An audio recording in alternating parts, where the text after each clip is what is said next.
Buenas tardes, hermanos. ¿Cómo están? Qué gusto verlos, qué bueno que decidieron venir. Qué bueno que viene con un corazón dispuesto, porque sí es así, ¿verdad? Qué bueno que está dispuesto para que el Señor hable, para poder aprender más de su palabra. Abra su Biblia, por favor, en Juan capítulo 3.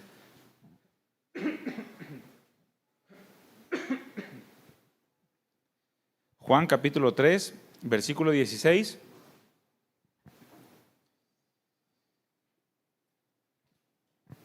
Este es el último tema de esta miniserie que le he puesto Un amor que lo cambia todo. Y el día de hoy vamos a ver el tema de un amor con propósito. Ese es el tema del día de hoy, un amor con propósito. Para eso vamos a leer Juan capítulo 3, versículo 16, el cual dice así: porque de tal manera amó Dios al mundo, que ha dado a su Hijo unigénito, para que todo aquel que en Él cree no se pierda, mas tenga vida eterna. Para que todo aquel que en Él cree no se pierda, mas tenga vida eterna. Un amor con propósito. Bueno, cuando nuestra percepción o nuestra óptica del amor es simplemente romántica, cuando creemos que el amor es algo romántico y no pasa de ahí, entonces el amor no va más allá del buscar la plena satisfacción de las emociones. Es decir, que lo que nosotros esperamos o podemos llegar a esperar del amor es simplemente que nos haga sentir mariposas en el estómago y que simplemente haya alguien dispuesto a hacernos felices, porque esa es la plena satisfacción del amor, según nuestra óptica, según nuestra percepción de lo que es el amor. Y cuando no hay mariposas en el estómago, cuando no hay una sensación de felicidad, entonces no hay amor. Entonces no está Dios presente ahí. Cuando no se te enchina la piel, cuando no sientes emociones desbordadas, entonces no está el amor de Dios en ese lugar. Porque nuestra óptica es demasiado superficial. No pasa de lo terrenal, de lo temporal o pasajero. Ahora déjame hacerte una pregunta. ¿Tú crees que este es realmente el propósito de aquella acción que tomó el Padre al entregar a su Hijo por todos nosotros?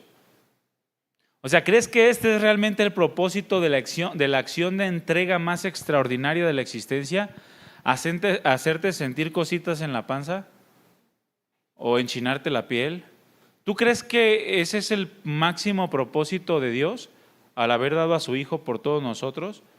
Mira, bajar el estándar del sacrificio de Jesús, el amor derramado por el Padre a través del Hijo, a emociones humanas, a sensaciones o acciones terrenales y temporales, es creer simplemente que Jesús vino a este mundo, que Jesús se despojó de su gloria en las alturas, tomó forma de siervo hecho semejante a los hombres, que Jesús se humilló haciéndose obediente hasta la muerte y muerte de cruz, simplemente para satisfacer tus deseos temporales y terrenales y hacerte sentir bien mientras vives.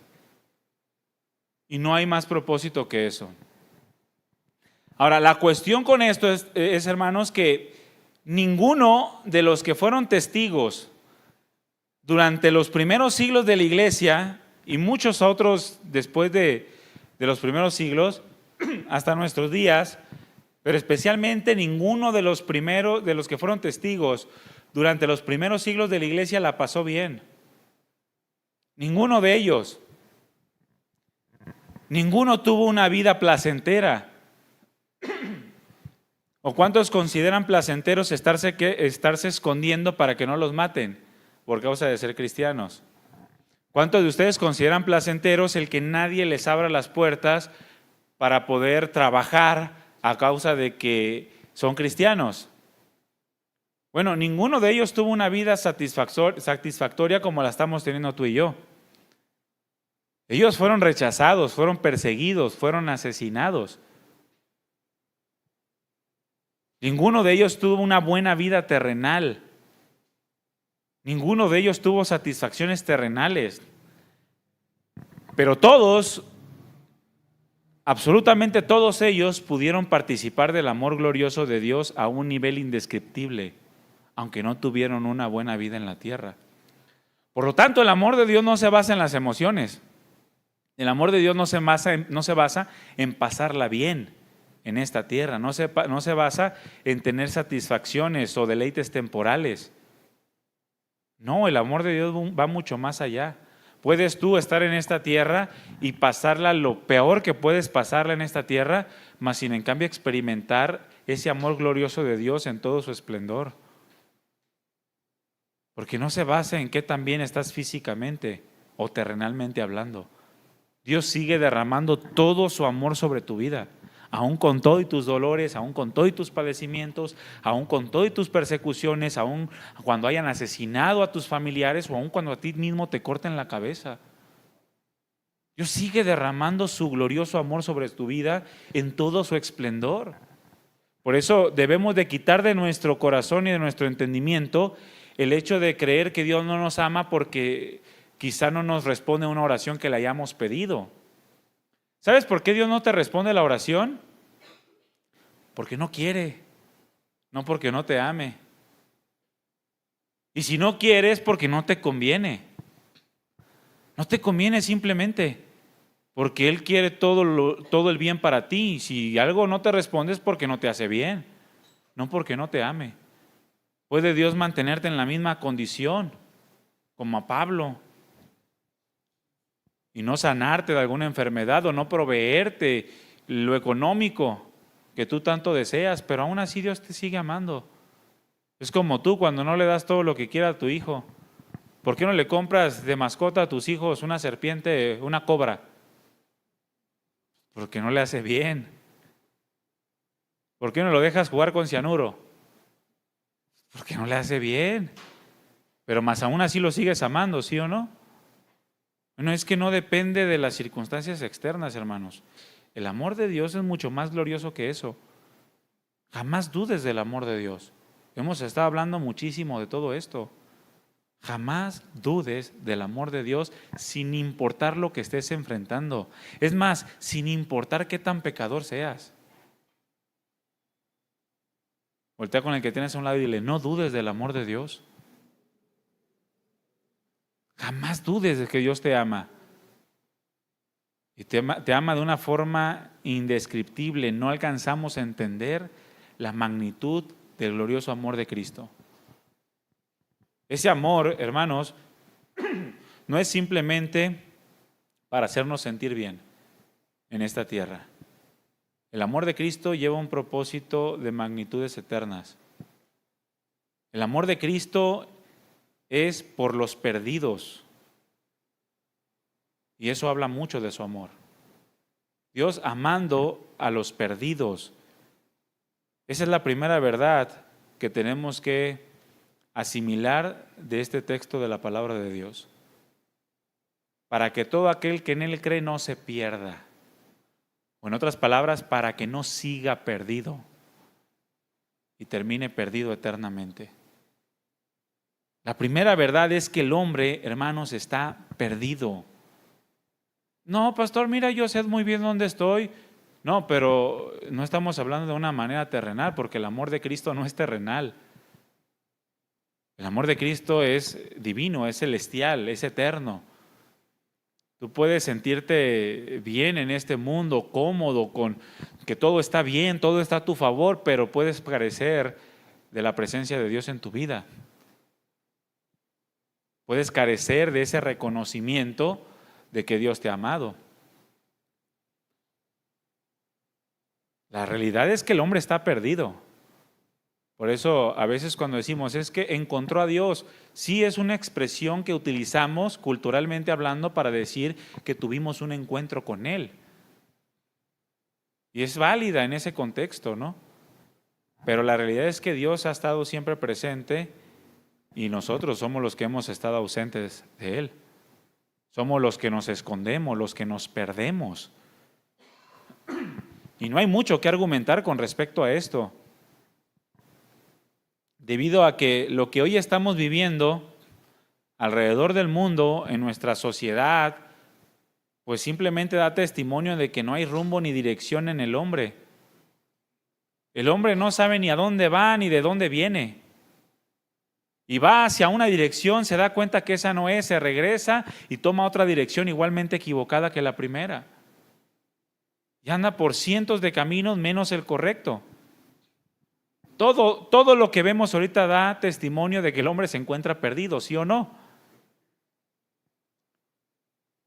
Escucharon la noticia de la muchachita que se suicidó, ¿no?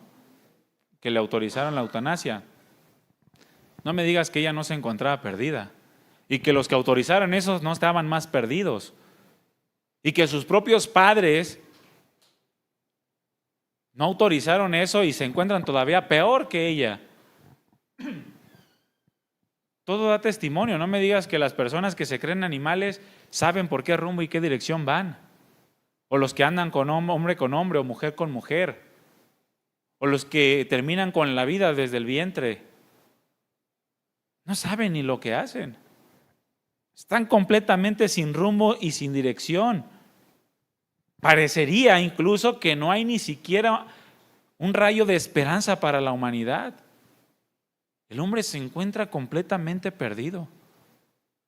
Aún los mismos cristianos se encuentran completamente perdidos, o los que se dicen cristianos, porque andan buscando solución en todos lados, menos en la palabra de Dios. Andan buscando respuestas en el dinero, en la salud, en la ciencia, que si son cosas que ayudan, no son nuestra esperanza. Ayudan solamente a este mundo, pero no tienen solución para la eternidad. Ninguno de estas cosas te va a llevar a vivir una eternidad al lado de Dios. Mas sin en cambio, los mismos cristianos buscan su plena satisfacción en cosas terrenales y temporales, como si no tuvieran rumbo ni dirección. Basan su significado y propósito en cómo se ven, en su apariencia, de manera que invierten grandes cantidades de tiempo y esfuerzo en verse bien. Y eso habla de que no hay un rumbo y una dirección en sus corazones. Parecería que no hay esperanza. El hombre se encuentra completamente perdido, y más en estos tiempos. Por eso nos atrevemos a asegurar que realmente no falta mucho para que el Señor venga. Quizá a nuestra propia generación le toque en la venida del Señor, y ojalá y sea así.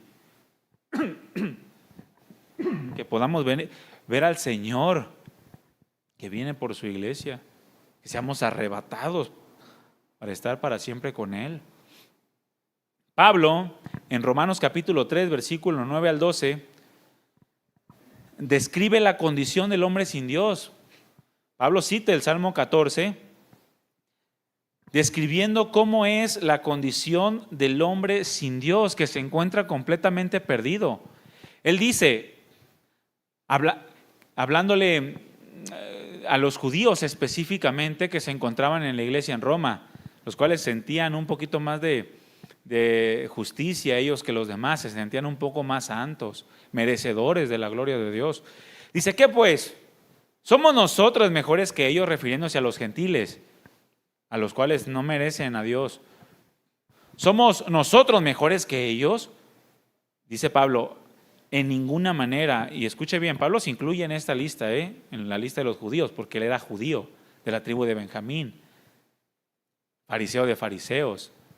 Entonces dice, ¿somos nosotros que somos judíos mejores que los gentiles? En ninguna manera, dice. O en otras palabras, ni un solo gramo. Ni un solo gramo. Pues ya hemos acusado a todos. Hemos acusado tanto a judíos como a gentiles, que todos, repite conmigo, todos están bajo pecado. No importa si es judío, para que no te vayas en el viaje diciendo, es que los judíos son el pueblo de Dios. Bueno, es que la nación de Israel, que tú ves ahorita como nación, no es el pueblo de Dios, es la nación de Israel. Es una cuestión política solamente. Para que no digas, es que los judíos son los privilegiados. No, son mejores ellos que nosotros de ninguna manera, dice Pablo. Y dice, yo soy judío. Yo soy judío. Es como si les digo, yo por ser pastor soy mejores que ustedes. En ninguna manera. Todos somos iguales delante del Señor. Yo merezco más que ustedes en ninguna manera. No. Todos están bajo pecado. Y cuando es todos, hermanos. Toda la humanidad está bajo pecado, como está escrito. No hay justo ni aun uno. Oye, ¿y eso incluye también a Moisés? También a Moisés. Y al rey David más. A todos los incluye. Todos están bajo pecado. No hay justo ni aun uno. No hay quien entienda. No hay quien busque a Dios. Todos se desviaron, aún se hicieron inútiles. No hay quien haga lo bueno, no hay ni siquiera uno. Ni siquiera uno. Esa es la condición del hombre sin Dios. Así estamos, hermanos, sin Dios. Somos inútiles. Es decir, no contribuimos a los planes y propósitos de Dios. ¿Qué es algo inútil? Algo que no sirve. Por eso la definición de fracasado, de pecador, le dije que era fracasado, alguien que fracasa en su propósito por el cual fue creado. El pecado nos hizo fracasar. El pecado nos hace inservibles a la voluntad de Dios, que es santa, justa. ¿Suena cruel? Pues sí, pero ve la humanidad, hermano, la humanidad es cruel. Así estamos viviendo. No significa, y no está hablando de una total depravación como muchos argumentan, no, sino de la carencia de una vida recta para poder agradar a Dios. Eso es lo que está diciendo. No significa que no haya personas que hagan buenas acciones. Yo lo veo, hermanos. Nosotros llevamos a nuestro hijo al Teletón y yo veo cómo las madres que tienen hijos con malformaciones entregan su vida por completo para cuidar de sus propios hijos, aun a pesar de que los miserables padres de ellos las abandonaron. Y me toca ver una señora que, ¿sí saben dónde está el Teletón? Está en un cerro. Me toca ver una señora que va empujando su silla de ruedas desde abajo. Oye, pastor, ¿y por qué si la ves no le das raite? Pues porque no puedo, por prudencia. Pero yo veo cómo la va empujando con su hijo arriba. Sí, son buenas acciones, manifiestan cierto grado de amor por la imagen de Dios que está puesta en nosotros, pero son inservibles al propósito de Dios. Son inútiles. Si estamos hablando de la justicia y santidad de Dios, no pueden hacer nada ante el pecado. No hay una total depravación en este pasaje, sino hay una carencia de vida recta que nos impide agradar a Dios. Esto significa, hermanos, que no hay nadie que humanamente hablando pueda agradar a Dios bajo sus propios medios, bajo sus propias obras. No existe. No hay quien busque a Dios como Dios es digno de ser buscado. Porque el hombre sin Dios sí busca a Dios, pero busca a su propio Dios. Y lo busca cuando quiere. Y Dios no es ese Dios que lo buscamos cuando queremos. Dios no es un Dios que lo puedes traer colgado de llavero, ¿verdad que no? Dios es digno, dice la Escritura que Él es gran rey, temido entre las naciones. Mas en cambio sin Dios lo buscamos como nos pega nuestra regalada gana. Lo buscamos cuando queremos papita, lo buscamos cuando queremos que nos sane las heridas, pero no lo buscamos como Él es digno de ser buscado. Esa es la condición del hombre sin Dios. Es a lo que se refiere cuando dice no hay quien busque a Dios como Él es digno. ¿Cómo es digno que Dios lo busque, de que busquemos a Dios? Con todo nuestro corazón, con toda nuestra mente, con toda nuestra alma y con todas nuestras fuerzas. Cuando nosotros buscamos a Dios, dice Jeremías, de todo nuestro corazón, entonces es cuando lo encontramos. Me buscarán y me encontrarán porque me buscarán de todo su corazón. Así es digno Dios de ser buscado, con todo lo que somos, no cuando lo necesitas, no cuando quieres algo de Él. ¿Qué es lo que está hablando el pasaje? No hay quien busque a Dios. No hay quien tome a Dios como si fuera Dios realmente. No hay quien haga lo bueno. No hay ni siquiera uno. Es decir, no hay quien haga lo bueno en la forma de la que Dios es digno. No hay quien haga una acción completa que represente en su totalidad la bondad de Dios. No existe. Porque sí, hay alguien que ayuda a los pobres, pero por el otro lado le pone el cuerno a su esposa. Sí, hay quien ayuda a cruzar a las señoras la calle, pero por otro lado maltrata a sus hijos. Hay quien no echa mentiras, pero por otro lado transea en su trabajo. Que ya sería una mentira, ¿verdad? O sea, no hay quien represente a Dios en la totalidad de su ser. Y eso es a lo que se refiere el pasaje. Así es la condición del hombre sin Dios. Dios envió a su Hijo por amor a estos hombres perdidos que nos encontramos en esta condición. No hay quien haga lo bueno, ni siquiera uno. Mas a pesar de todo ello, hermanos, a pesar de toda nuestra condición, Dios nos amó con un amor perfecto, con un amor eterno, con un amor sublime. Lo hemos leído anteriormente en Romanos 5:8. Mas Dios muestra su amor para con nosotros en que siendo todo esto, Cristo murió por nosotros. Mas Dios muestra su amor para con nosotros en que a pesar de que no éramos justos, a pesar de que no entendíamos quién era Dios, a pesar de que no buscábamos a Dios como lo que Él es, a pesar de que nos desviamos, a pesar de que nos hicimos inútiles, a pesar de que no hacemos lo bueno, Cristo murió por nosotros. Ese es el amor del Padre. Él vino a hacer todo lo que nosotros no éramos. Él vino precisamente a ser justo por nosotros, a cumplir en la totalidad de la ley de Dios. Él vino a mostrarnos la voluntad de Dios como lo que realmente es. Él vino y buscó a Dios como Dios es digno de ser buscado.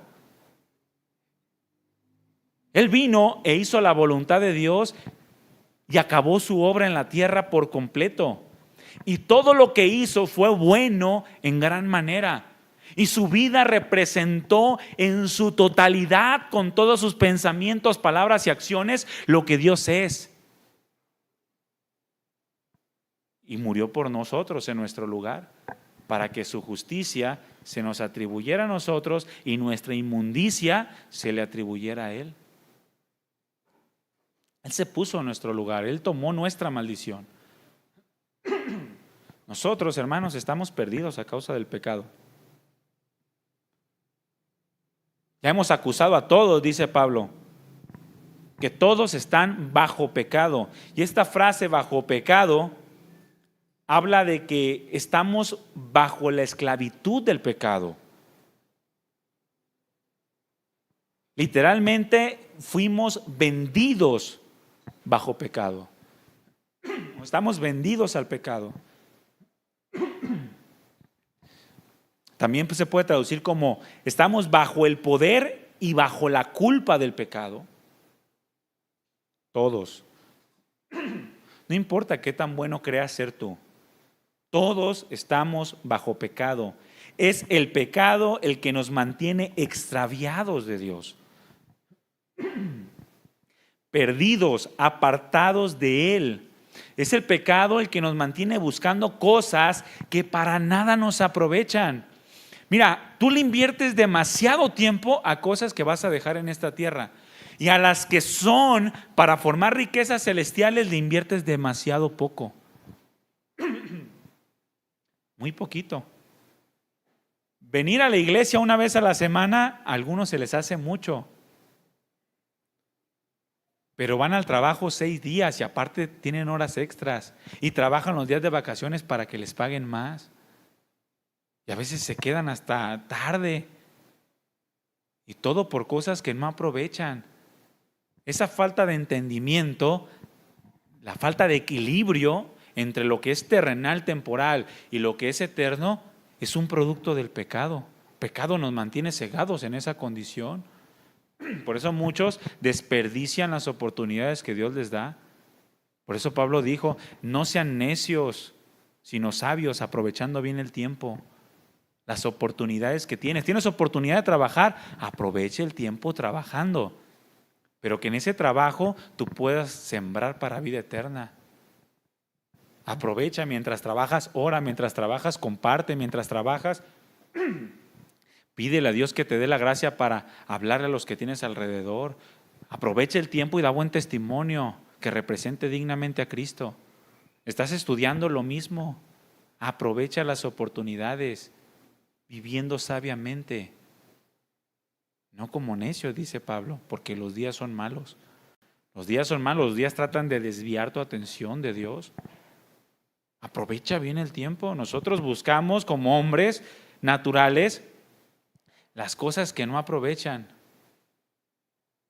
Puedes pasar 2, 3, 4, 5 horas viendo una película, una serie, leyendo documentales, leyendo cuestiones de cocina y muy poco tiempo en la palabra. A ver, que una receta de cocina te ayude cuando te enfermes y estés en el hospital. A ver si esa receta de cocina a la que tanto le invertiste tiempo te da el consuelo que necesitas. Es lo mismo que Dios le dijo al pueblo de Israel, ¿no? A ver, que sus ídolos los ayuden. Dijo, ahora que ya están metidos en tantas broncas, así perdieron el tiempo buscando ídolos, ¿no? Entonces pídanle a sus ídolos, a ver si los salva, a ver si los libera de la esclavitud. No van a poder. Y así somos nosotros hoy en día. Pasamos demasiado tiempo perdiendo las oportunidades que Dios nos pone. Y todo eso es por causa del pecado, porque el hombre está perdido, hermano. Es como aquel rico insensato, se la pasa trabajando, y cuando quiere disfrutar ya les llegó la hora de muerte. Necio, dice, ya te vas a morir. Pasaste 5, 10, 15 años trabajando y trabajando para comprarte el iPhone 17 que cuesta 50,000 pesos. Ya te vas a morir. ¿Sabes quién se va a quedar con el iPhone? Tu hermano, el pastor. Y te afanaste tanto en lugar de estar invirtiendo en el reino. En lugar de estar comprando cosas que te van a ayudar en tu vida espiritual o apoyando a los hermanos que menos tienen. El pecado nos aparta de Dios, nos hace buscar cosas que no sirven, que solo alimentan la miseria y el pecado en el que vivimos. Esa es la condición del hombre. Y todos estamos bajo este pecado, apartados de Dios. Pablo dijo a los hermanos en Roma y en el capítulo 3, versículo 23, por cuanto todos pecaron, todos están destituidos de la gloria de Dios. La palabra destituidos significa apartados. Es que yo me siento cerca de Dios. Pues aunque te sientas cerca de Dios, si tú no has entregado tu vida al Señor, si no has creído verdaderamente en el Evangelio, si no has sido salvado por el amor de Cristo, estás lejos. No importa de qué religión seas. Aún más si eres o formas parte de una religión. La religión no es otra cosa más que querer comprar el favor de Dios. ¿Quieres una definición de una vida religiosa? Una persona que quiere comprar el favor de Dios, que hace lo que está en sus manos para que Dios le corresponda en sus acciones. Eso es religión. Por eso no somos religiosos, por eso el cristianismo bíblico no es una religión. Muchos no pueden recibir el amor de Dios porque no pueden aceptar esta verdad, hermanos. Les cuesta trabajo creer que esta es nuestra condición o la condición del hombre sin Dios.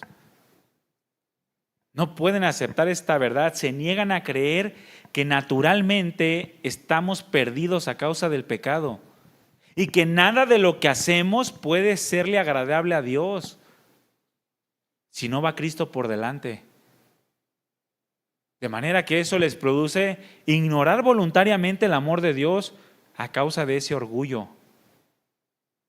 Es que yo hago tantas buenas acciones y todas tus buenas acciones son como trapos malolientes. Si ninguna de esas buenas acciones tiene a Cristo delante de ti. Es Cristo el que le da buen aroma a nuestra vida. Es ese incienso de aroma grato delante del Padre. Y fuera de Él, nosotros no podemos agradar a Dios como Él es digno. Como Él es digno de ser reconocido. Si no fuéramos tal y como la Biblia nos dice que somos, si no fuéramos todo esto que les he mencionado y muchas cosas más que están escritas en la palabra, entonces no habría necesidad de una salvación. Y por lo tanto, no habría necesidad de que Cristo viniera a este mundo. ¿Por qué Dios enviaría a su propio Hijo, a lo que Él más ama, a su misma esencia, a su misma sustancia, a morir cruelmente a una tierra en donde no se necesita? No tiene sentido, ¿verdad? Mas la verdad, hermanos, es que en verdad Cristo vino a este mundo. Esa es la realidad. Cristo vino a este mundo y si vino fue para liberarnos de la condición de condenación que el pecado nos provocó. Él vino para que ya no estemos perdidos. Mira, los judíos rechazaron el amor de Dios porque no creyeron a la predicación de Jesús. Aquella predicación que anunciaba que tenían que ser liberados de la condenación a causa de sus pecados. Llegó Jesús y les dijo: vengo a juntarlos porque están como ovejas descarriadas. Vengo a liberarlos porque son esclavos. Y ellos, ¿sabes lo que hicieron? Se indignaron con Jesús porque les habló así de directo y así de fuerte.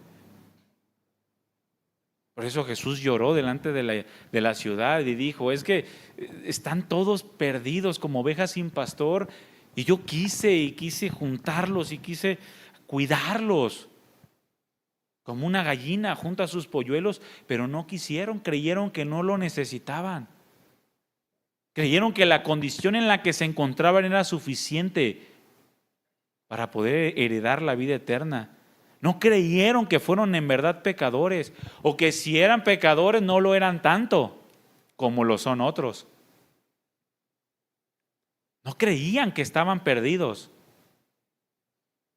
Les costó trabajo reconocer su verdadera condición de miseria y por lo tanto rechazaron al Señor Jesucristo. Rechazaron todo intento de salvación de Dios. Por eso el Señor puso una parábola en donde dice que el dueño de la viña arrendó una viña y le mandó a uno y lo mataron, le mandó a otro, lo mataron, y dijo: voy a enviar a mi hijo, a él sí lo van a respetar, y también lo mataron. ¿Qué crees que va a hacer el dueño de la viña con esos labradores malvados? Porque así fue el pueblo de Israel. No creían que necesitaban una salvación, no se creían perdidos y rechazaron todo intento de salvación del Señor. En Juan capítulo 5, versículo 43 y 44, el Señor les dijo lo siguiente: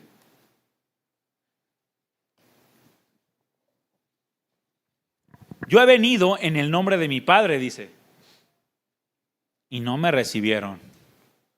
Yo he venido anunciándoles la voluntad de Dios, a hacerles ver su verdadera condición y que me necesitan, que necesitan una salvación, mas si en cambio no me recibieron.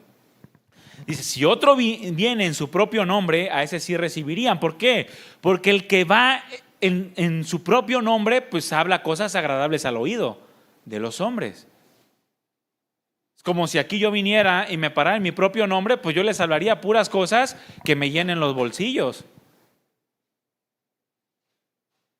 Y a ustedes les agradaría.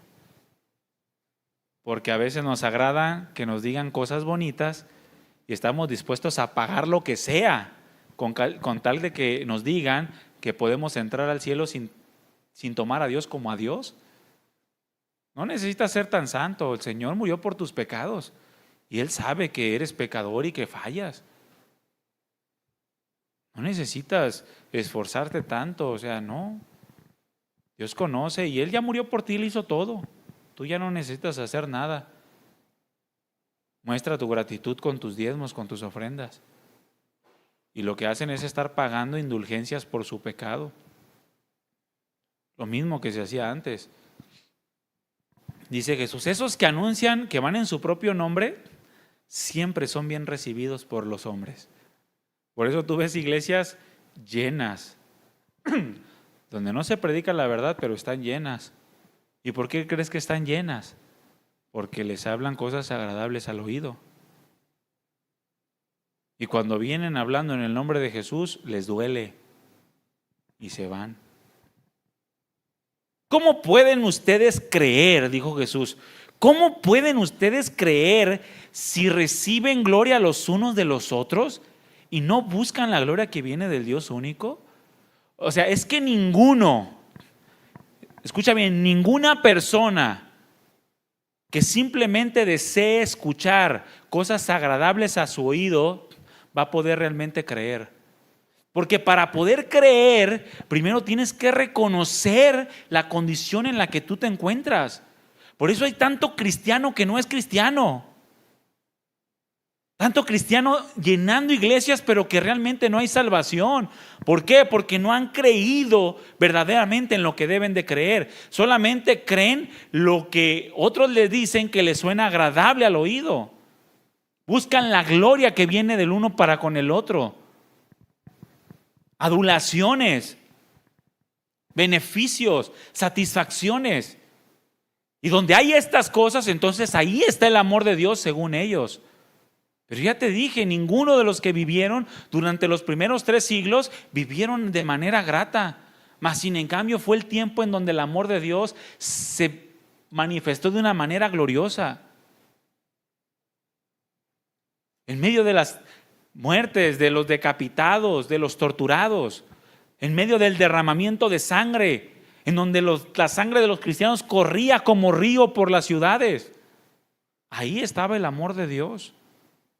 No en las satisfacciones, no en los beneficios. En todo eso no. Y Jesús le dijo, es que ustedes no van a poder creer porque lo único que quieren es exaltarse el uno al otro. Son las vanidades de este mundo. El que les digan maestros, el que les digan bien, buen siervo y fiel, aunque no lo sean. El Señor les mostró sus corazones, y no una vez, en muchas ocasiones. Les mostró su corazón, dónde estaba, que había idolatría, que había orgullo, vanidad, soberbia, que había robo, avaricia, ambición, egoísmo. Señor muchas veces le mostró su corazón, mas sin en cambio en ninguna de ellas ellos aceptaron su condición. Siempre se negaron a creer que necesitaban ser salvos. Por eso Jesús les dijo, y conocerán la verdad, y la verdad los hará ¿qué? Libres. ¿Cuál verdad, hermanos? La verdad de que estamos perdidos y que Él vino a salvar lo que se había perdido. Esa verdad, la verdad de que tú y yo nos hicimos inútiles, mas sin en cambio el Señor viene a pagar nuestra deuda para hacernos siervos de Dios por amor. Esa verdad. Muchos quieren simplemente aceptar la segunda parte de que Jesús murió por nuestros pecados, pero no aceptan la primera, de que su condición es una condición de muerte. Y no puedes aceptar adecuadamente el amor de Dios si no has entendido por qué se derramó ese amor o en qué magnitud se derramó el amor de Dios. Conocerán la verdad, les dijo Jesús, y la verdad los hará libres. Y ellos, ¿sabes qué hicieron? Se indignaron. Es como si yo te digo, hermano, necesitas ser salvo. ¿Cómo, pastor? Tú sabes que he venido fielmente los domingos. Hermano, con todo mi corazón te lo digo, vienen los domingos, pero no das fruto. Tienes años y no das fruto, hermano. Considera tu salvación. ¿Qué me estás diciendo, pastor? Entonces estás diciendo que 20, 30, 50, 100 años que tengo de cristiano no he sido cristiano. Hermano, por sus frutos los conoceré. Si no estás dando frutos, si no hay semejanza de Cristo Jesús, ¿Qué quieres que te diga? ¿Que te vas a ir al cielo? Prefiero decirte que consideres tu salvación y si te mueres mañana, si vivas un día como cristiano, a que finjas vivir 20, 30, 50 años como cristiano, pero vayas al infierno. Porque nunca entendiste el amor de Dios. ¿Sí me voy a entender? No se ofendan, hermanos. Si tú estás seguro de su salvación y das fruto, pues entonces tú sigue dando fruto y glorifica el nombre de Dios y sírvele con todo tu corazón, con toda tu mente, alma y fuerzas y refleja el carácter de Cristo. Pero si eso no pasa en tu vida, necesitas conocer la verdad. La verdad te va a hacer libre. La verdad de que sigues siendo esclavo del pecado. Y que si te mueres sin haber recibido el amor de Dios, entonces no vas a estar con Dios eternamente. Te vas a perder por una eternidad en el tormento eterno. Y eso no es ningún juego. Jesús vino a este mundo. Y eso es una realidad. ¿Cómo pues nos dices tú seremos libres? Nunca hemos sido esclavos de nadie. Ahora, nótese que sí habían sido esclavos incontables veces. Desde Egipto. 400 años en esclavitud en Egipto. Y dicen, nunca hemos sido esclavos de nadie. ¿Qué significa? Que el pecado les había cegado el entendimiento. Porque así es el pecado. Después de esos 400 años de esclavitud en Egipto, pasaron otros 400 años siendo esclavos de muchas naciones en la tierra prometida. Y dice, no hemos sido esclavos de nadie. Y después de ese tiempo, en el tiempo de los reyes, muchas veces fueron llevados cautivos como esclavos. Destruyeron el primer templo. Y ellos dijeron, nunca hemos sido esclavos de nadie. Actualmente ellos vivían como esclavos de Roma, a tal grado que si un ciudadano romano les pedía algo, ellos se los tenían que dar. Hey, ayúdame a cargar esto una milla. Eran esclavos, no podían negarse. Mas sin en cambio ellos dicen, no somos esclavos de nadie y jamás hemos sido esclavos de nadie. Se ofendieron porque Jesús les habló con la verdad. Y más allá de examinar su corazón y decir realmente vivimos en una condición que necesita ser arreglada, se ofendieron. Jesús les abre más el entendimiento y les dice, mira, es que no estoy hablando de una cuestión natural, aunque naturalmente han sido esclavos. Estoy hablando de una cuestión espiritual. Ustedes son esclavos del pecado, porque todo el que practica el pecado, esclavo es del pecado. Y no hay nadie que los pueda liberar o hacer verdaderamente libres que el Hijo. No es la ley de Moisés. No son tus buenas acciones, ni tus diezmos, ni asistir a la iglesia. No es saber la Biblia de memoria. No es servir en un ministerio. No es predicar en un púlpito. No es salir a evangelizar a las naciones. Solamente hay uno que los puede hacer verdaderamente libres, y ese es el Hijo de Dios y nadie más, cuando entiendes su amor y lo recibes en tu vida. Solamente eso. Posteriormente, ellos se siguen jactando acerca de su condición, de su posición como hijos de Abraham. Y el Señor les habla claramente y les dice, ustedes son hijos del diablo. Pasó de decirles la verdad de que eran esclavos a decirles la verdad de que eran hijos del diablo. Tú lo puedes leer ahí en Juan 8:44, 45. Ustedes son de vuestro padre el diablo, les dijo, porque las cosas de su padre hacen. Él ha sido mentiroso desde el principio y no ha permanecido en la verdad. Es asesino, es homicida, es padre de toda mentira. Y ustedes le siguen los pasos. Ni aún así entendieron. Ni aún así quisieron reconocer su condición. Hermano, la primera verdad que tenemos que afrontar es nuestra condición.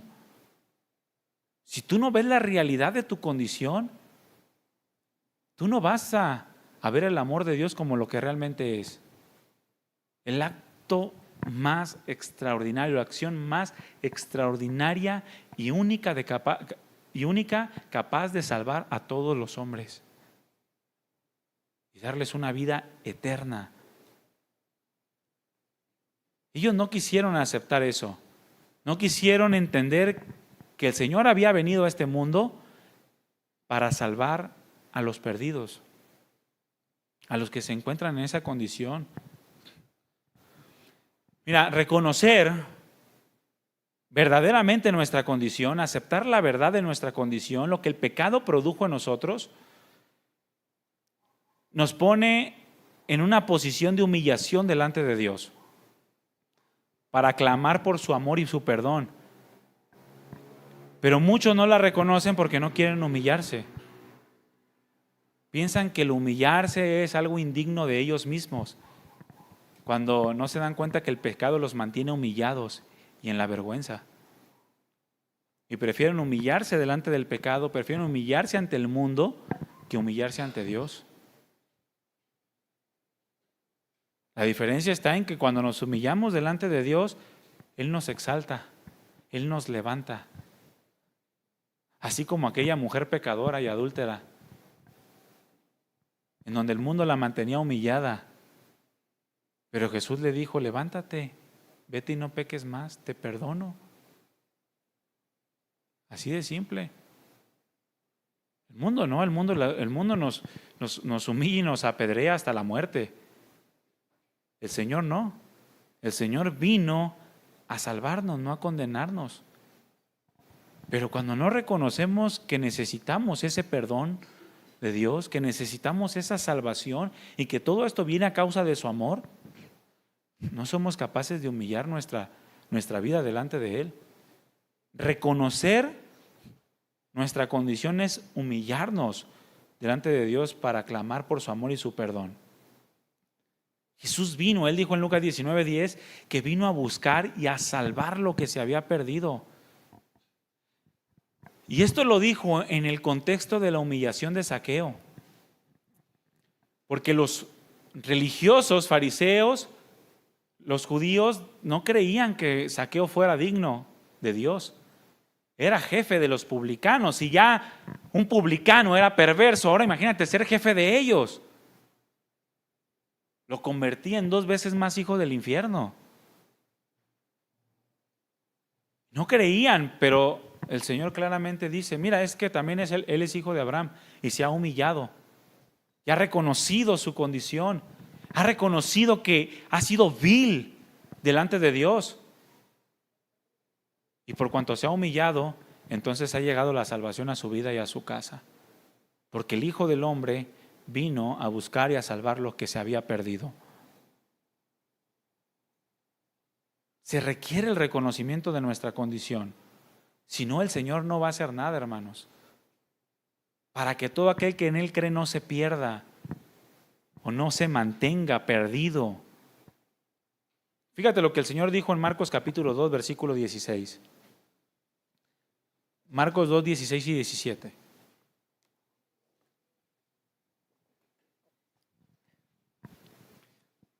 Y los escribas y los fariseos, viéndole comer con los publicanos y con los pecadores, es lo que les digo, lo que les decía la vez pasada, es como un mendigo decirle a otro mendigo: qué vergüenza que vivas en la calle. Así eran los judíos.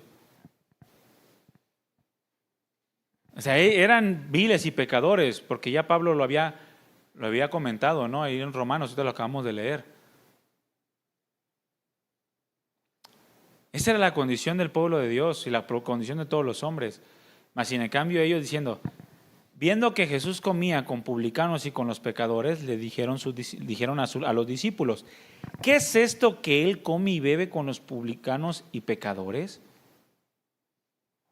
Al oír esto, Jesús les dijo: los sanos no tienen necesidad de médicos, sino los enfermos. No he venido a llamar a justos, sino a pecadores. En otras palabras, bueno, si ustedes creen que están sanos, déjenme trabajar con los enfermos. Si ustedes creen que son justos, entonces déjenme hablarles la verdad a los que son injustos. y no se metan. Si ustedes creen que no necesitan médico, allá ustedes. Si ustedes creen que son justos y que por su justicia se van a salvar, allá ustedes. Por lo que yo he venido, dijo Jesús, es por los que reconocen su necesidad de médico. Son por los que reconocen su necesidad ante su condición de pecadores. Por eso es tan importante reconocer nuestra condición y reconocerla en verdad, no intelectualmente, sino reconocerla a tal grado que tú te mantengas humillado delante del Señor todo el tiempo.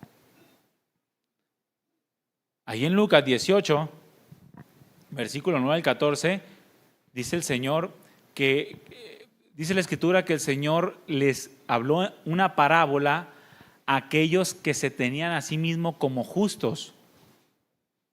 Dice, a los que se consideraban justos en su propia opinión, por sus propias acciones, les dijo esta parábola. Y tenemos lo que se conoce como la parábola del fariseo y el publicano, en donde el fariseo jamás pudo aceptar su condición, mas sin en cambio el publicano, aceptando que no merecía presentarse delante de Dios, se mantuvo humillado.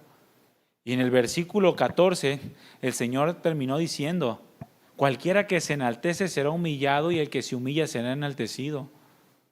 Necesitamos reconocer nuestra condición, hermanos, para que reconociendo nuestra condición podamos exaltar el amor de Dios. Al que mucho se le perdona, mucho ama. ¿No dijo eso el Señor? ¿Sabes cuánto te ha perdonado a ti Dios? ¿Cuánto? Mucho. ¿Y a quién le ha perdonado más? ¿A ti o al Chapo Guzmán? Si es que se arrepiente. A los dos. Porque cualquiera que quebrante un solo mandamiento de la ley se hace culpable de quebrantarlos todos. Porque cualquiera que dijo no matarás, también dijo no cometerás adulterio. A lo mejor no has matado, pero ya cometiste adulterio. Has quebrantado igualmente la ley de Dios. A lo mejor no has matado ni cometido adulterio, pero mentiste. ¿Ya quebrantaste la ley de Dios? Tienes que entender que mucho se te ha perdonado. A todos se nos ha perdonado mucho. No, a aquel se le perdonó más. A tu propia opinión. Pero si le escarbamos, te aseguro que vas a terminar pagando tú más que él. O como dijo una persona, ¿no? Cuando digan que eres malo, no te ofendas, porque posiblemente eres más malo de lo que él te dijo que eres. Esa es nuestra condición. Cualquiera que se exalta un poquito, al final terminará humillado. Pero aquel que se humilla reconociendo su verdadera condición, entonces será enaltecido por el amor de Cristo. Porque el Señor lo pondrá en una posición inigualable, en una posición de hijo. El Señor derramará su amor y su amor es para vida eterna, hermanos. Para eso Dios nos amó. El amor de Dios no es simplemente para pasarla bien en esta tierra. No. El amor de Dios no es simplemente para que Él quedara bien con nosotros, porque no tenía necesidad. Hace días escuché un video de un predicador famoso, ya partió con el Señor, de esos predicadores de la doctrina de la predestinación, del calvinismo. Y estaba en una entrevista este predicador, muy famoso, muy famoso este predicador. Y le preguntan, oye, ¿qué respuesta le darías tú a las personas que se preguntan acerca de la maldad en el mundo? ¿Qué respuesta tú les dices del por qué hay tanta maldad en el mundo y por qué Dios permite la maldad? Sin exagerar, hermanos, la respuesta de este predicador fue, Dios diseñó la maldad, escuchen bien, Dios diseñó la maldad para que a través de la maldad Él pudiera glorificar su nombre.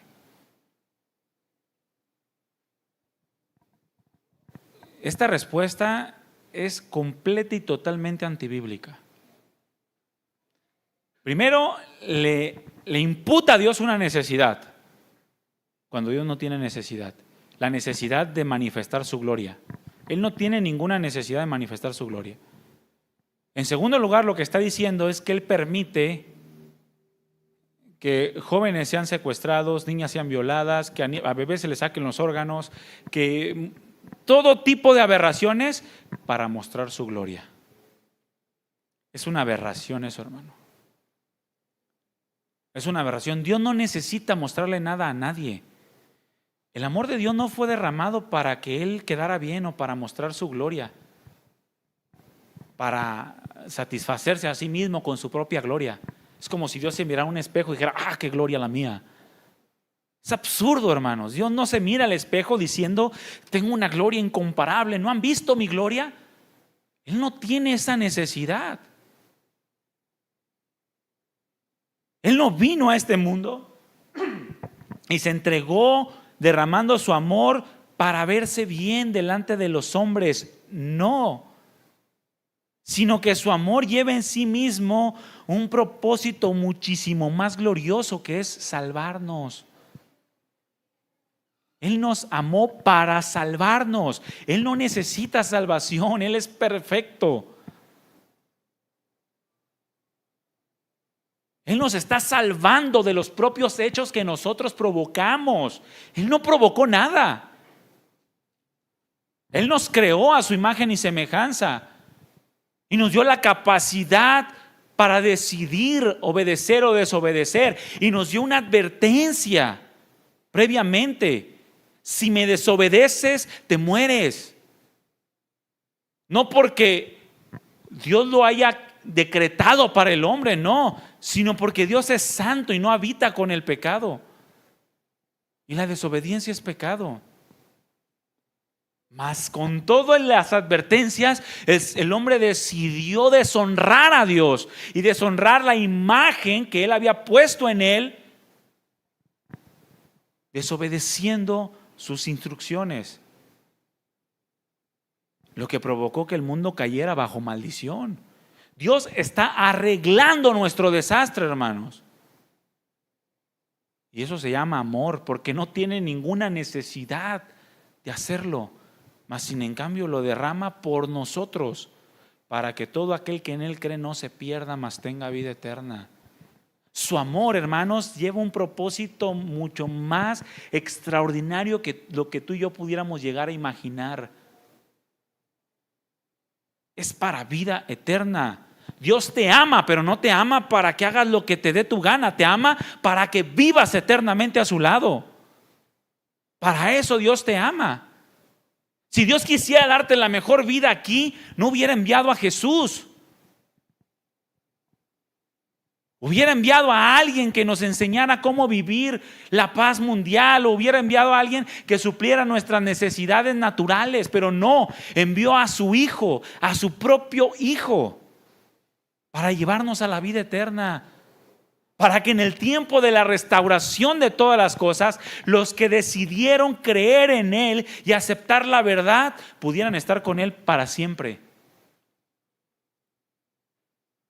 Para eso, Dios creó al hombre para Él, para que estuviera a su lado. Lo creó para hacerle bien al hombre. Pero fue el hombre quien pecó contra Dios. Fue el hombre quien se apartó de Dios, siguiendo sus propios deseos. Y nadie más. Salomón escribió: solamente esto he hallado, que Dios hizo al hombre recto, pero ellos buscaron muchas perversiones. Y el hombre sigue buscando muchas perversiones. Este menosprecio del hombre para con Dios le costó al hombre su eternidad al lado de Dios. El menosprecio a Dios, a su amor, le cuesta al hombre su eternidad al lado de Dios. Algo que por amor Dios vino a recuperar. Él vino a recuperar, a buscar y a salvar lo que se había perdido. El apóstol Pablo le dijo a los Efesios en el capítulo 2, versículo 4 y 5: pero Dios, que es rico en misericordia, por su gran amor por nosotros, nos dio vida con Cristo, aun cuando estábamos muertos en pecados. Por gracia, dice, ustedes han sido salvados. Pero fue por su gran amor. con que nos amó. Su amor es para salvación.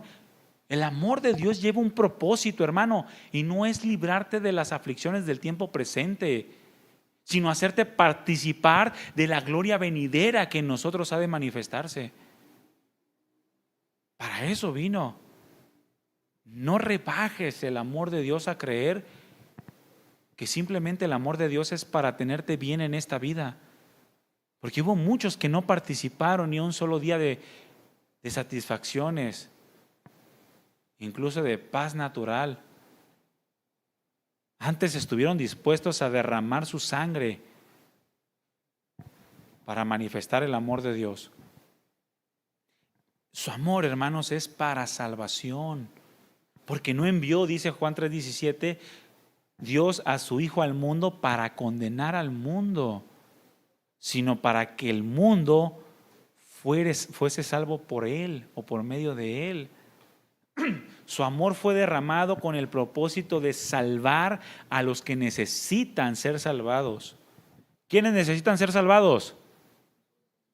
Todos nosotros, sin excepción, todos necesitan ser salvados. Dios envió a su Hijo al mundo con el propósito de salvar a los que necesitan ser salvados, pero que al mismo tiempo reconocen que necesitan esa salvación.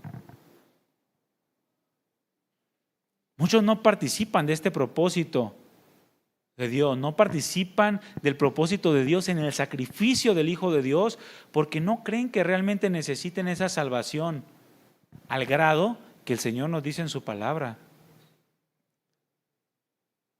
Porque no son tan malos,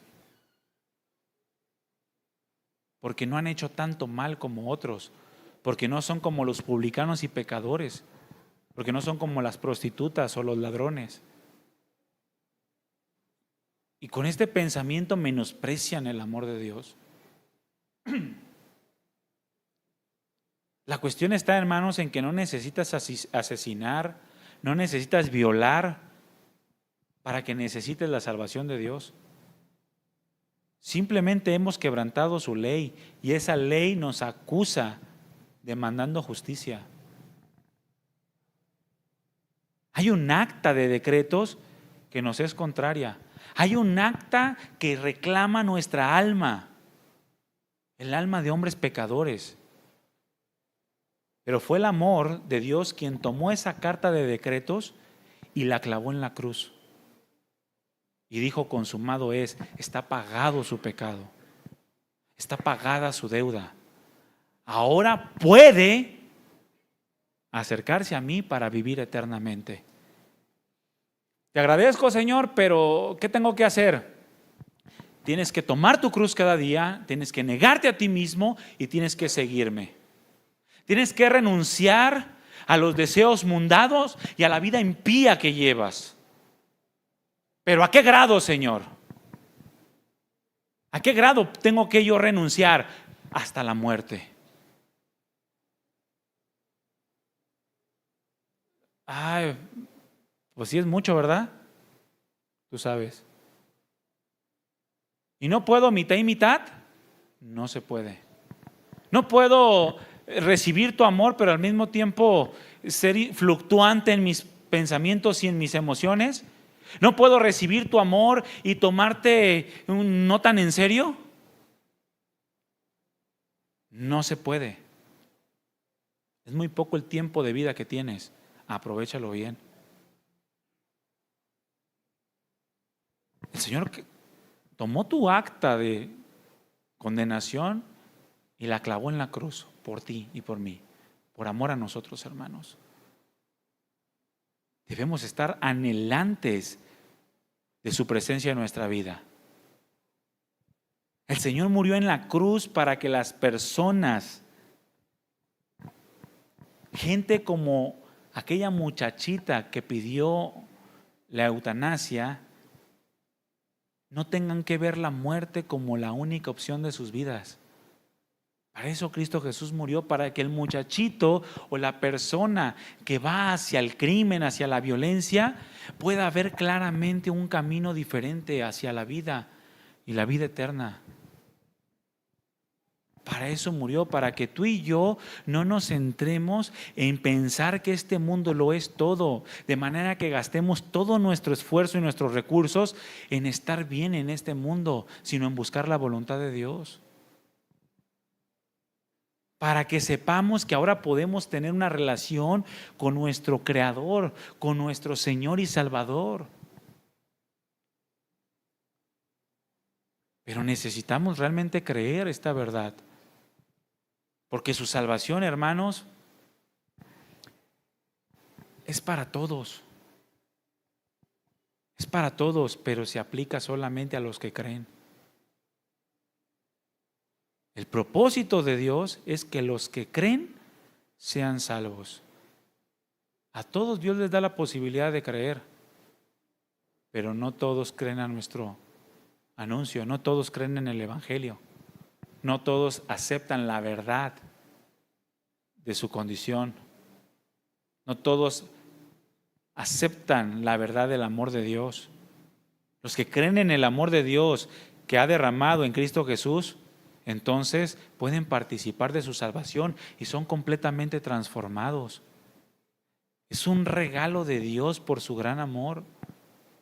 Jesús es la dádiva de Dios por amor a toda la humanidad, por medio de quien ahora podemos tener vida eterna. Él es la dádiva de Dios, que es vida eterna en Cristo Jesús, Señor nuestro. Y tú y yo tenemos que reconocer eso. Dios mostró su amor para salvar a todos los que se acercan a Él creyendo en Jesús y en su obra en la cruz. El que en Él cree no es condenado, pero el que no cree no queda más remedio que ser condenado, porque ha rechazado el único medio de salvación de su alma. El que en Él cree tiene la vida eterna, pero el que se rehúsa a creer en Él no verá la vida, lo que verá es la ira de Dios sobre de él. Una horrenda expectación de juicio y hervor. Porque se rehusó a creer en el amor de Dios como es digno de creerse. Ese es el requisito, hermanos, creer verdaderamente que Dios nos ha amado en Cristo Jesús a pesar de lo que somos. Que nos ha amado siendo pecadores, siendo injustos, siendo malos. Ese es el requisito, creer que Dios nos ha amado. ¿Y por qué Dios estableció que fuera de esta manera? Hermanos, porque no existe otra forma en que nosotros podamos honrarlo y no existe algo que podamos hacer para obtener esa salvación. Lo más que podemos hacer tú y yo como hombres es honrarlo con nuestra fe. Ese es el acto más digno de Él. Todo lo demás está por debajo de eso. Creer que en nosotros mismos, naturalmente hablando, humanamente hablando, podemos ofrecerle algo a Dios que sea digno de su gloria y de su grandeza, es absurdo. ¿Qué podemos hacer? Creer que Jesús lo hizo por nosotros. Creer que Él sí hizo lo que es digno de su gloria. Y refugiarnos bajo su sacrificio. Por eso Jesús dijo, el que no coma mi carne y no beba mi sangre no puede ser parte del reino de Dios. El que no participe de su sacrificio no puede ser parte del reino de Dios. ¿Cómo pretendería salvarse un hombre sin Cristo? ¿Haciendo buenas obras acaso? Ya les dije, Isaías dijo, son trapos de inmundicia delante de Dios. Lo que podemos hacer es creer en su gran amor y vivir manifestando que hemos creído. El apóstol Pablo dijo en 1 Timoteo 1:15, palabra fiel y digna de ser recibida por todos, aunque no todos la reciben, pero eso no significa que no sea digna. Que Cristo Jesús vino al mundo para salvar a los pecadores. Y Pablo dice, de los cuales yo soy el primero. Y yo te aseguro que tú y yo no nos asemejamos en nada a las acciones que Pablo hizo por amor a Dios. Él trabajó hasta la muerte por amor a Dios, mas aún así dijo: yo soy el primero en la fila de los más grandes pecadores. Y no lo dijo solamente por lo que había hecho antes de ser cristiano, sino por lo que continuaba haciendo después de ser cristiano. Ahí lee Romanos 7 y te vas a dar cuenta de cómo él tiene una lucha consigo mismo, aún siendo cristiano. Ante este amor, hermanos, ¿qué respuesta estamos dando? Es digno el Señor de recibir toda nuestra vida, toda nuestra adoración, porque Él vino a salvar a los pecadores. Y yo creo que cada uno de nosotros pudiera decir, si realmente cree esto, yo soy el primero. Pablo, yo entiendo que tú te sientes pecador, pero no me ganas. Yo he sido más perverso que tú. Y llega Pedro y no, yo he sido el más indigno. Y llega Juan y dicen: discúlpenme, pero yo viví más que ustedes. Yo viví 99 años. Por lo tanto, acumulé más pecado que ustedes. Y así cada uno de nosotros nos paramos en la fila y decimos: yo soy el primero de los pecadores, del cual no era digno de la muerte del Hijo de Dios, mas sin en cambio Él me amó y se entregó por mí, aún estando en la condición en la que yo estaba. Y me salvó y me dio vida nueva y me cambió, me transformó, y todo fue por su amor. Ante este amor, ¿qué respuesta vamos a dar, hermanos? El amor de Dios tiene un propósito, y el propósito no es hacerte victorioso, ni exitoso, ni cómodo, ni suplir de todas tus necesidades que tú quieres y sueños en esta vida, sino su propósito es llevarte a la vida eterna a su lado. Ese es su propósito. Y que mientras tú vives en esta tierra, vivas anunciando ese glorioso amor por ti, en toda tu manera de vivir. Y que lo busques como Él es digno, que lo honres como Él es digno, que te entregues como Él es digno, que le des tu vida como el gran Rey y Señor del universo. Eso es lo que Dios quiere para nosotros. Un amor así, hermanos, lo cambia todo. Un amor así es digno de nuestra adoración. Amén. Pónganse de pie, hermanos, por favor. Dios quiere que todos los hombres sean salvos y vengan al conocimiento de la verdad. Ha retrasado su promesa, porque no quiere que ninguno perezca, sino que todos procedan al arrepentimiento. Pero no todos están viendo el gran amor de Dios. Muchos viven como si lo hubieran aceptado, como si lo hubieran reconocido, pero carecen de un entendimiento de su propia condición que exalta el glorioso amor de Cristo. Tenemos que reconocer la grandeza de su amor. Tenemos que reconocer que Él amó a seres inamables, que el objeto de su amor no fue alguien agradable. Quizá tú y yo no estuvimos participando con aquellos que escupieron el rostro de Jesús de manera física. Tú y yo quizá no estuvimos con un látigo en la mano golpeando su carne. Quizá tú y yo no estuvimos clavando sus manos y sus pies, o atravesando su lanza en el costado, o burlándonos mientras Él pasaba por las calles.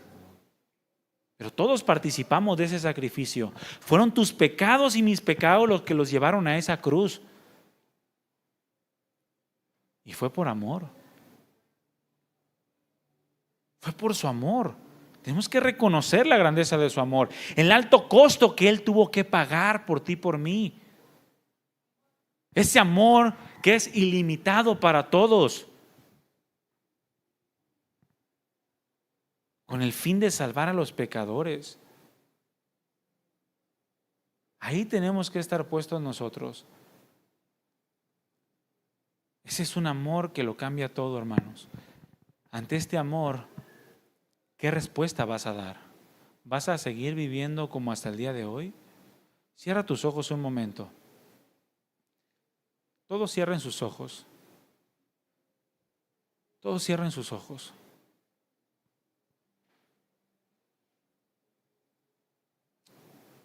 ¿Realmente estás tratando de honrar el amor de Dios con tu vida?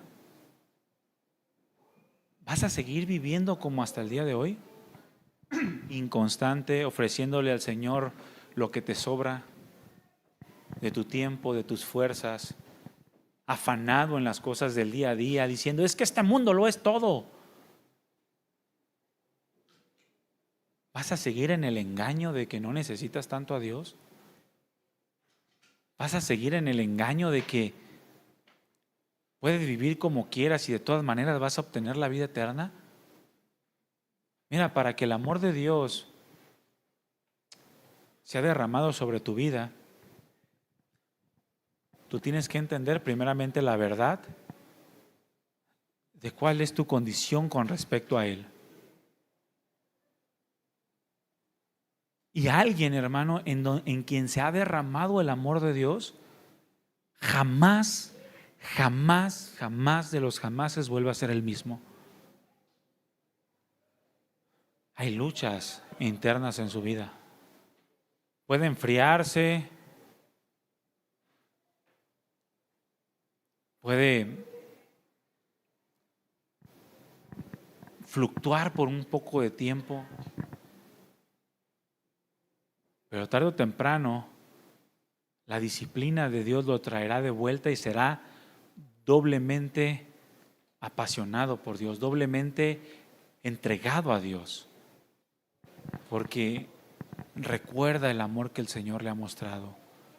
Es como aquel hijo pródigo que después de haber malgastado todo lo que su padre le dio, se empecinó tanto en apartarse de él que terminó comiendo peor que los cerdos. Pero en ese momento recapacitó, entendió su condición, se levantó y fue a su padre y le dijo: Padre, no soy digno de ser llamado tu hijo, hazme como uno de tus jornaleros. El padre lo que hizo simplemente fue hacer fiesta, porque su hijo se había perdido, mas ahora ha regresado. Estaba muerto, mas ahora vive. Y hubo gozo y alegría por todo ello. Yo no sé cuántos años tienes de cristiano, pero en todo ese tiempo has entendido el amor de Cristo de manera que tu carácter es cada vez más sólido en el Señor.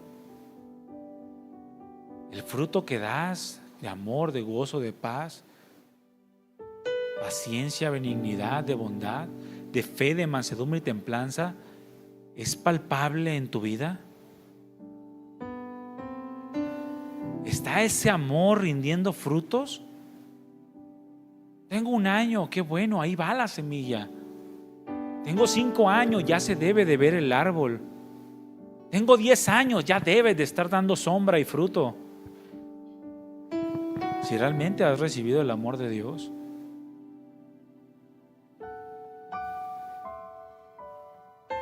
Y cuando digo fruto, hermano, no es obras, no son acciones, no es predicar la palabra, no es servir en la iglesia, no es asistir los domingos, no es predicar afuera el evangelio, es carácter.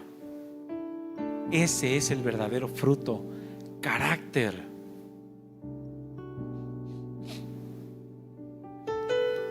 La manifestación del poder interno del Espíritu de Dios trabajando en nosotros y que se refleja en todas y cada una de nuestras acciones externas. Eso es fruto, eso es carácter.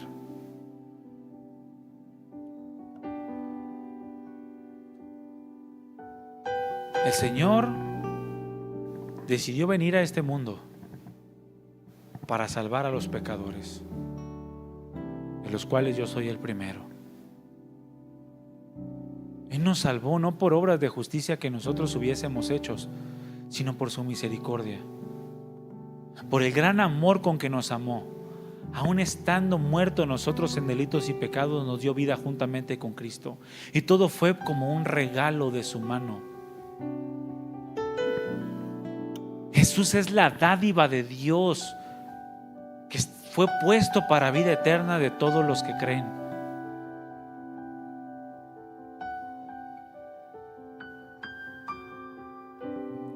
Para transformar nuestras vidas, para llevarnos a la gloria eterna. Para eso Él derramó su sangre, para eso Él dispuso su carne para ser molida por todos nosotros.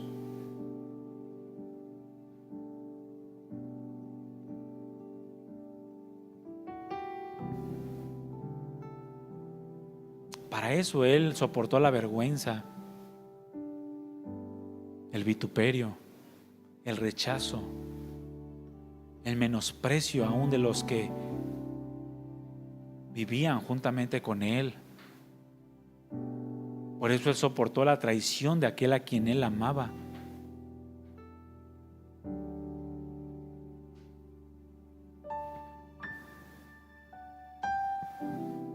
Para llevarnos a su salvación, no porque Él necesite que le demos gloria, Él es perfecto, está completo en su gloria, sino porque sabe que nosotros le necesitamos. Tú y yo necesitamos su amor, tú necesitas su amor. Si lo entiendes, vas a vivir entregándote por completo a Él. No dividiendo tu esfuerzo, tu tiempo, no dividiendo tus recursos. No, todo va a ser para Él, porque todo es de Él, por Él y para Él. Y tú y yo le pertenecemos.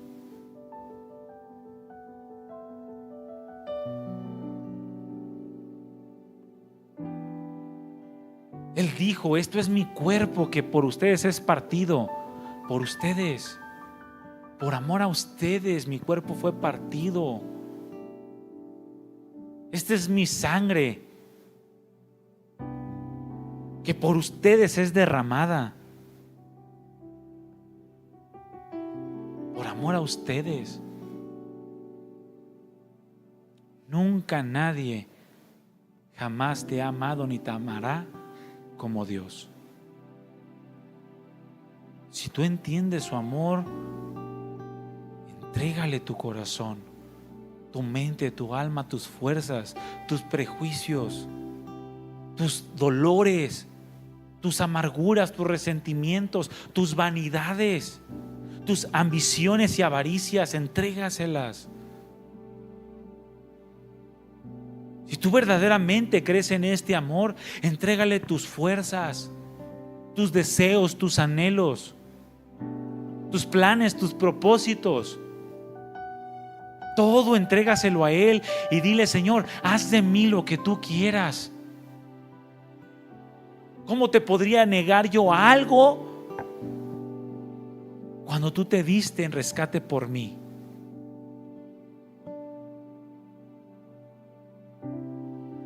Porque aunque tuviera todo en esta vida lo que deseo, si tú no te hubieras entregado por mí, estaría perdido.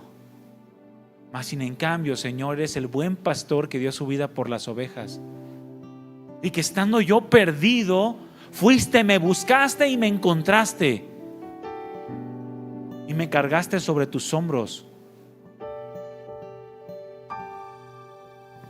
Y me diste parte contigo. Y ahora estoy, Señor, en el hueco de tu mano, de donde nadie jamás me arrebatará. Nadie. Gracias, Señor Jesús. Gracias por tu inmenso amor. Gracias por tu inmenso amor. En este momento y en este mismo corazón vamos a celebrar la cena del Señor. Van a pasar, te van a entregar un vasito con jugo de uva, símbolo de la sangre del Señor, y una pieza de pan, símbolo de su carne. Y juntos vamos a honrar a Dios mediante este acto simbólico que rememora el sacrificio del Hijo de Dios, su cuerpo partido, su sangre derramada por todos nosotros para salvación de nuestra vida. Este es un tiempo importante, hermanos, a tal grado que el apóstol Pablo expresó que si no entendemos lo que el Señor hizo por nosotros, no participemos de esta ceremonia, porque lo estaríamos haciendo indignamente y habría consecuencias por ello. De manera que si tú no te sientes preparado para celebrar de este acto simbólico, no tomes el vaso de jugo de uva ni la pieza de pan.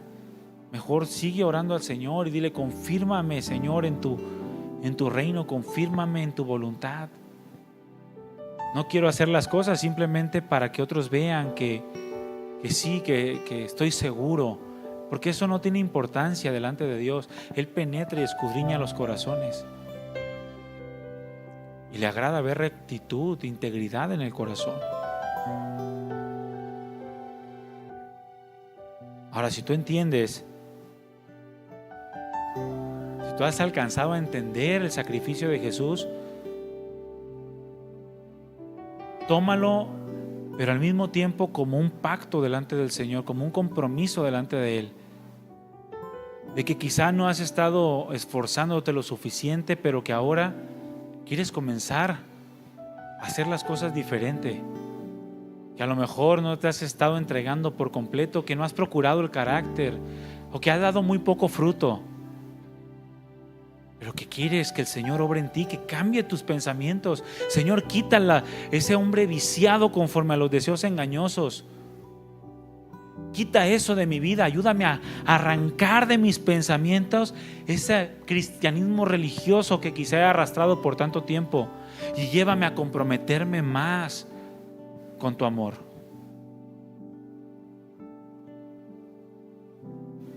O quizá eres de los que te has esforzado, pero reconoces que te falta muchísimo más, como a todos nosotros.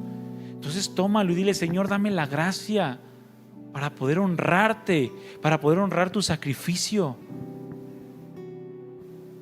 en toda mi manera de vivir. Ayúdame a entregarme más, porque quiero más de ti, deseo más tu corazón en mí. Quiero que mi corazón sea cada vez más conforme al tuyo. Quiero sentir, quiero pensar, quiero hablar y quiero actuar como tú, porque tú eres mi Dios. Si ya tomaste el vaso en tus manos y la pieza de pan en tus manos, cierra tus ojos nuevamente y dile: gracias, Señor, por tu amor, por ese sublime amor que tú me diste. Gracias, Señor, porque tú nos enseñaste que aquella noche en la que tú fuiste entregado, tomaste el pan, diste gracias, lo partiste y lo diste a comer a tus discípulos, diciéndoles: este es mi cuerpo que por ustedes es partido. Así como este pan se partió, mi cuerpo también va a ser partido por causa de sus pecados, pero estoy dispuesto a enfrentarlo. Estoy dispuesto a enfrentarlo por amor a ustedes.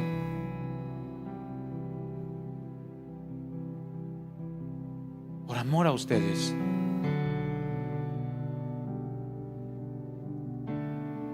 Gracias, Señor, porque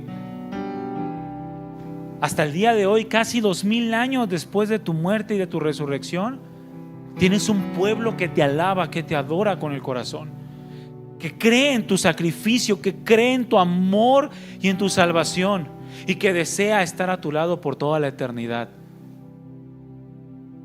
Tienes un pueblo fundado sobre la verdad de que tú eres el Cristo, el Hijo del Dios viviente, que te entregaste en rescate por todos nosotros, que nos libraste de una manera vana de vivir y que nos diste un propósito ahora en ti, un propósito eterno que va mucho más allá de las comodidades o satisfacciones humanas, mucho más allá de la ausencia de problemas en esta tierra. Un propósito que es alcanzar a mayor número para ti. Gracias porque tu cuerpo fue partido, Señor, por todos nosotros. También nos enseñaste que aquel día en el que fuiste entregado, tomaste la copa y después de haber cenado, le dijiste a tus discípulos: esta es la copa del nuevo pacto en mi sangre, sangre que por todos ustedes es derramada para remisión de los pecados. Cada vez que se reúnan y tomen este vino y este pan, háganlo en memoria de mí. Recuerden lo que yo he hecho por ustedes y anímense unos a otros a una vida santa y justa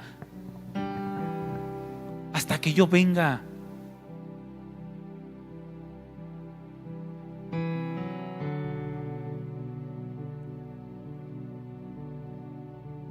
Gracias, Señor Jesús.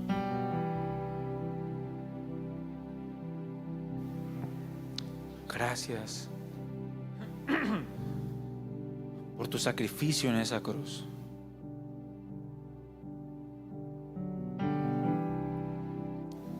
Mientras comían, dice la Escritura, tomó Jesús el pan y lo bendijo, y lo partió y dio a sus discípulos, y les dijo: tomad y comer, esto es mi cuerpo. Toma la pieza de pan y cómela.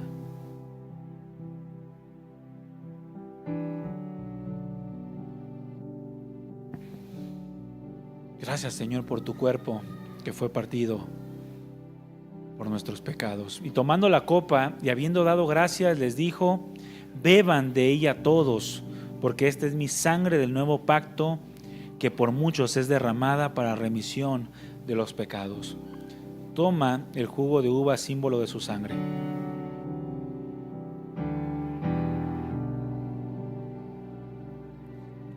Gracias, Señor, porque derramaste hasta la última gota de tu sangre para santificar nuestras vidas y limpiarnos de toda maldad, para pagar con ella nuestros pecados,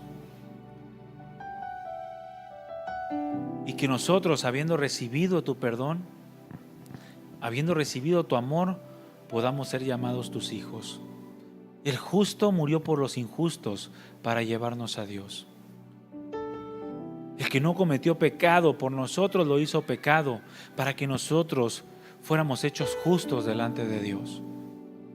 Gracias, Señor, por tu sacrificio, por tu carne partida y por tu sangre derramada. Ayúdanos a animarnos los unos a los otros hasta tu venida, Señor. Gracias, gracias por tu sacrificio en esa cruz.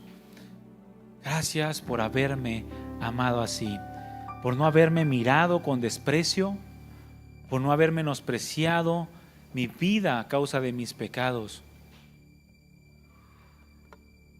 por haberme amado aún sin merecer, por haberme llamado tu hijo, por amor de tu nombre. Ese amor es sublime, Señor. Y aunque no podemos entenderlo, lo recibimos por la fe en tu nombre. Gracias, Señor, por tan grande amor. Gracias, Señor. Ahora queremos vivir por ti y para ti, Señor. Gracias, Jesús. Gracias por tu sacrificio, por tu amor inagotable. Vamos a cantarle al Señor. Levanta tus manos al Señor y dile: gracias, Señor, por tu inmenso amor. Aquí estoy, Señor, toma mi vida, me entrego por completo a ti. Gracias, Jesús. Sin rencor me miraste, Señor, sin merecer me amaste a mí, pureza me vistió, hoy tu hijo soy. Dile una vez más, sin rencor me miraste, Señor, sin merecer me amaste a mí, tu pureza me vistió, y hoy tu hijo soy. Incondicional, incondicional tu perdón, gozo eterno a mi corazón me diste, Señor, sin tener lo que hacer me amaste. Vamos a cantarle al Señor, eleva tu voz y dile: amor sublime, amor perfecto, nunca terminará, por siempre será.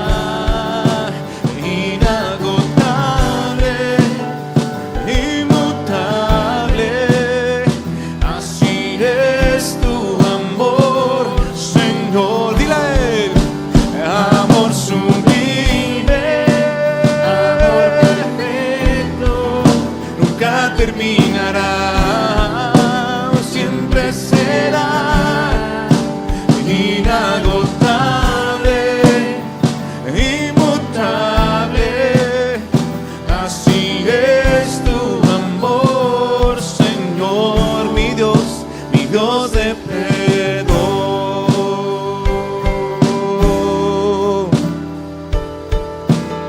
habla con el Señor y dile: Señor, yo te entrego mi corazón. Gracias, Señor. Con confianza me acerco a ti, recibiendo tu gracia. Vamos a recibir su perdón, hermanos. No hay más condenación. Recibe su perdón. Tu amor todo lo pagó. Dile con confianza me acerco a ti, recibiendo tu gracia y perdón. No hay más condenación, pues tu amor todo lo pagó. Incondicional, incondicional tu perdón, gozo eterno a mi corazón me diste, Señor, sin tener lo que hacer me amaste. Vamos a rendirle el corazón al Señor, hermanos. Amor sublime, amor perfecto, nunca terminará, siempre será inagotable, inmutable. Así es tu amor, Señor, amor sublime,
terminará, por siempre será. Levanta tus manos y dile: inagotable, inmutable, así es tu amor, Señor. Amor sublime, amor perfecto, nunca terminará. Gracias por tu amor, Señor Jesucristo. Inagotable, que sin merecer te entregaste por nosotros. Gracias. así es tu amor, Señor. Amor sublime, amor perfecto, nunca terminará, por siempre será.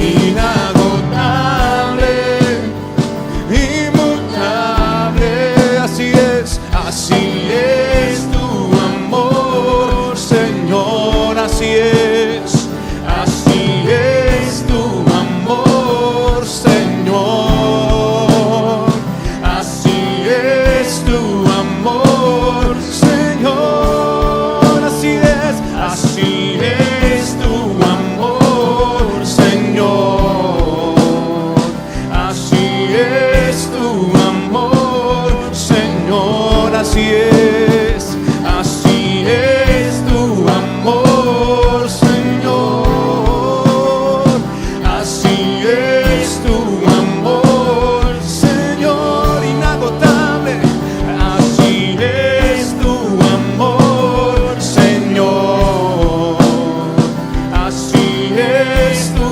amor, Señor, mi Dios de perdón. Gracias, Señor Jesús. Dale un fuerte aplauso al Señor. Y dile: gracias, Señor Jesús. Gracias por tu infinito amor, Señor. Ese amor sublime, ese amor eterno que sin merecer tú derramaste, Señor, y que hasta el día de hoy no ha faltado en nuestras vidas, Señor. Gracias por tu infinito amor, Señor. Gracias. Gracias por ese amor, Señor. Gracias, Señor Jesús. Te damos toda la gloria, Señor, eternamente y para siempre, Señor. Gracias. Gracias. Gracias, Padre, en el nombre de Jesús. Amén. Gracias, Señor. Dale un fuerte aplauso al Señor. Dile: gracias, Señor Jesús. No tengo más que hacer más que rendirte mi vida. ¿Cuántos le han rendido su vida al Señor? ¿Cuántos creen en su amor? ¿Sí crees en su amor? Entonces vamos a confesarlo. Amén. Vamos a cantarle, vamos a exaltar el nombre del Señor. No te quedes callado, cántale. Que tu corazón se regocije en el Señor, porque Él es grande y Él es digno de suprema alabanza, suprema adoración. Si tú lo crees, decláralo con tus labios.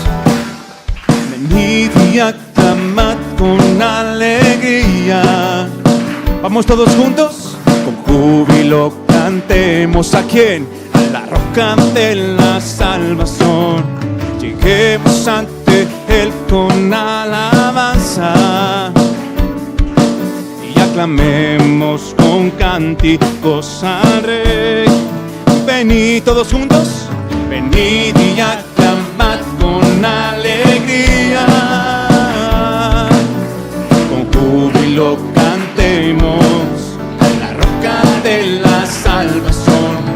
Lleguemos ante Él con alabanza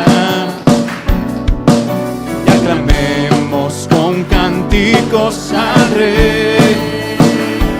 Porque Él es grande, Él reina sobre todo. Porque Él es digno, Jehová es su nombre. Porque Él es grande, incomparable es, y no hay nadie como Él. Grande es nuestro Rey.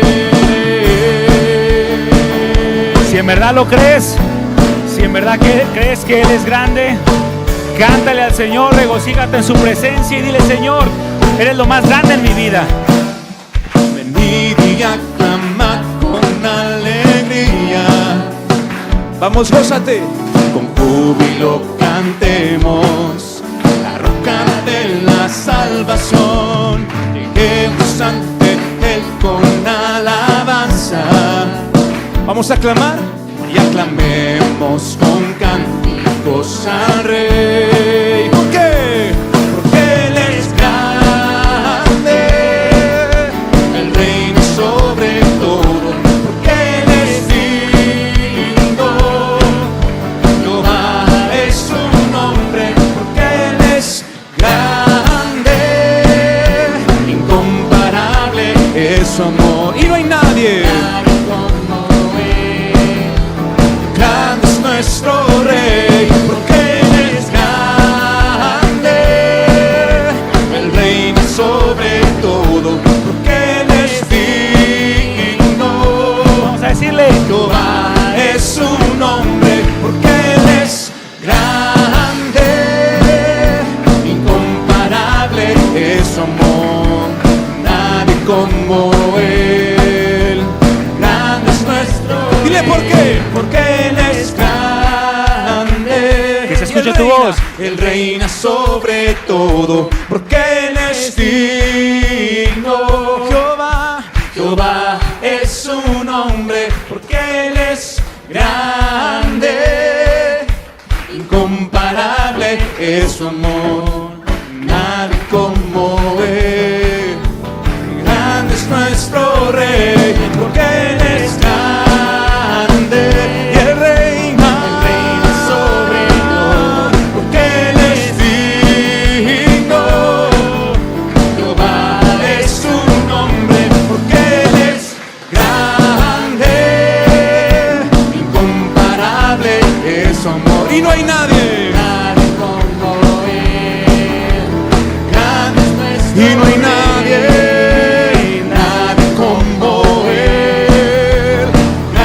nuestro Rey, y no hay nadie.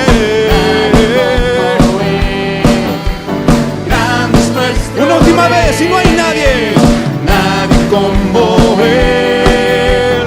Grande es nuestro Rey. aleluya. Gracias, Señor, porque no hay nadie como tú. No somos dignos de estar delante de ti, Señor, pero con el gran amor con el que nos has amado, hoy estamos aquí y te adoramos. Aleluya. Gracias, Señor.